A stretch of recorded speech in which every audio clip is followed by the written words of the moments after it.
Hi everyone, good morning. It is 6 o'clock here on your Tuesday, and for some it's kind of like their Monday for the work week if you got the day off. Hi everyone, I'm Tim Pham. And I'm Channing Curtis. Well, if you are heading to work on the first time, for the first time this week, meteorologist Thomas Patrick is telling us all about the weather. And Thomas, today might be a day that you need to bring an umbrella with you for later. Yeah, and I'd have that umbrella by your side just in case, because this isn't the very typical light rain, inland northwest rain. No, we're going to get lots of sudden bursts of heavier rainfall, some of which we've already seen as of this morning, and certainly absolutely downpoured at about 3 a.m. in Spokane. And now we're seeing very spotty but very intense showers. I actually want to zoom in on Doppler radar because of how small but precise these shower cells are at the moment. So a bit of a heavier cell just west of Airway Heights, and it looks like everything is moving generally towards the north and east. So that would be heading towards 9 Mile Falls and towards the north side of town. Bit of some rain here or there between Spokane and Spokane Valley as well. Again, very precise stuff. Not everybody's getting rain, but where that rain is occurring, looks like it could be quite heavy at times. That'll be the case at any point during the day today, but our best chance of thunderstorms come late this afternoon. Happening today, a major construction project begins. Drivers could face traffic backups on Wellesley Avenue between Market and Freya Street. KREM 2's Brandon T. Jones is live right now near the project to help you get around this. So Brandon, tell us more about this project, what drivers need to know, and the best ways to get around it. Good morning.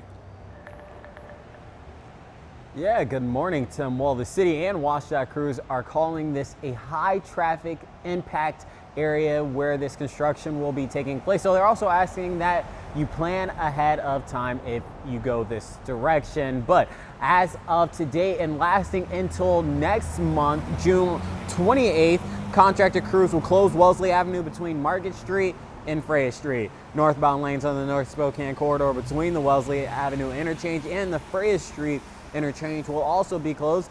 And additionally, Haven Street is reduced to one lane southbound between Columbia Avenue and Rockwell Avenue. With all of that in mind, you may have to get out of the house a bit earlier if you drive this direction or use the route. Here's a couple of options. For westbound, you can head westbound on Trent Ave or Sprague Ave, and then eastbound, you can also get on Trent Ave or Sprague.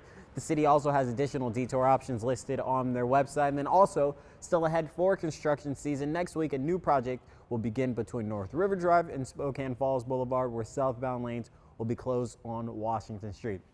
That project is set to begin next Monday, June 3rd. But for now, reporting live here in Spokane County, Brandon T. Jones, KREM 2 News.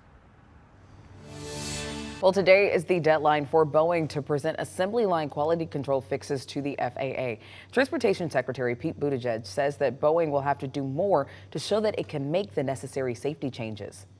That's why Boeing is under a huge amount of scrutiny right now, including from the FAA. The administrator took the extraordinary step of saying that Boeing cannot increase their production until they've demonstrated that they can do it safely. The FAA ordered the plane in late February after a door plug blew out on a 737 MAX mid-flight. The agency found several allegations of the company failing to comply with manufacturing quality control requirements. It is 6:04. Let's take a look at your morning rush. More news in less time. Spokane may be getting a Raising Cane's. The fast food chain filed a building permit on North Newport Highway. The property is vacant now, but used to be the site of a Burger King. It's right next to the North Spokane Chick-fil-A, if that gives you a reference. So it'll be in direct competition with them. We are working to learn more about the construction and when it could start.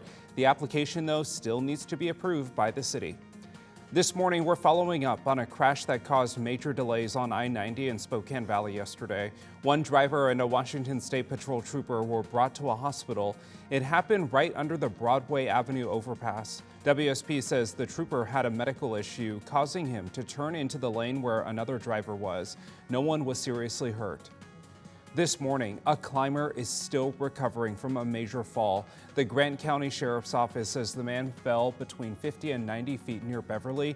Deputies are not sure how long he was at the bottom of the cliff before rescue crews showed up.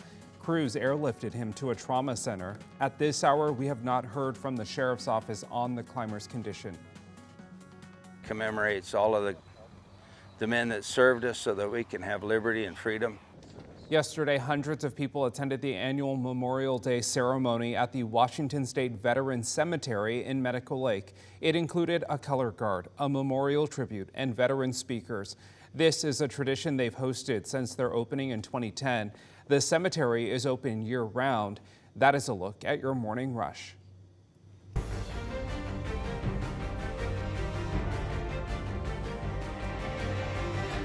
Today, closing arguments begin in former President Donald Trump's hush money trial. Prosecutors charged Trump with 34 counts of falsifying business records. They say that he used those records to hide payments to his former attorney, Michael Cohen, after Cohen made alleged hush money payments to adult film actress Stormy Daniels.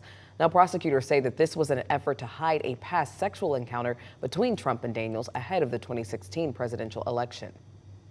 There's going to be some extended deliberations in this case, and everyone's going to be holding their breath. Trump has pleaded not guilty and denies the encounter. Each felony count carries a maximum of a 4-year prison sentence as well as fines. Legal experts say it's unclear if the presiding judge will actually put the former president in prison if convicted. Other options include house arrest or probation. This morning, we are tracking severe weather impacting about 70 million Americans. This all comes after tornadoes and other extreme weather that killed at least 21 people in parts of the Midwest and the South over the weekend. CBS's Dave Malkoff talked with tornado survivors who say that things could have been much worse without the quick thinking of one man.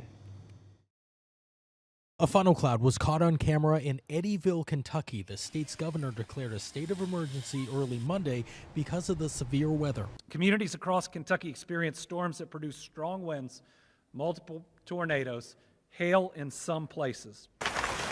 Hail and twisters also battered parts of Missouri. In St. Louis, neighbors worked to clear the debris. We're lucky. Everybody here is lucky our houses weren't destroyed. Arkansas Governor Sarah Huckabee Sanders got a first-hand look Monday at the damage in her state. I knew something was bad. We heard it. It lasted a couple minutes and then pretty devastating. 2 young children were among the victims of deadly twisters in Cook County, Texas. With this particular one, the damage and the loss is just really heartbreaking. If you look at all the 300 tornadoes that have happened so far this season, it makes it the second worst April on record. Amid the destruction, there are stories of heroism, including at this truck stop where Hugo Parra told his fellow travelers to take shelter in the bathrooms. When I say let's go to the restrooms, you know, the dispatcher started, hey, go, go, go, go, go. And everybody listened and everybody go to the restrooms. That person saved probably 50, 60 lives. The local emergency manager tells CBS News nobody died in this gas station, thanks to that quick thinking voice in the dark. Dave Malkoff, CBS News, Valley View, Texas. So when we track severe weather across the country, we use a severe weather outlook scale that ranges from a level 0 to a level 5, and that considers everything from high winds, damaging hail, and tornadoes. The more severe a tornado outbreak is likely, the more you get to that high level risk. Today's severe weather outlook, a level 3 for Texas, with significant wind being the primary risk factor. In fact, the chances for tornadoes is actually a bit lower for today, thankfully. Now, here in the inland Northwest, we're at a level 1, which for most parts of the country isn't too much of a bother, but for us, we never get on that high end of the scale. So a level 1 and level 2 is usually our maximum here locally. So this is a reasonable risk for stronger thunderstorms. Again, gusty winds or perhaps some smaller hail is very much likely, with some of the strongest thunderstorms expected later on for today. So a lot of action expected throughout the day. Bit of blue skies above my head right now, but still tracking scattered showers at this moment. So we'll have the latest on Doppler radar coming up.